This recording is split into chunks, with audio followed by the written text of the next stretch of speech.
In this video, I'm going to teach you how to remove the volume indicator from your Tradingview chart. If your screen feels cluttered or you just don't need volume data, this quick tutorial is for you. Let's get started. First, go to tradingview.com and sign into your account so you can access your saved charts.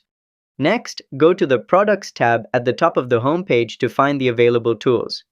Then select Supercharts. This will bring you to the main charting interface.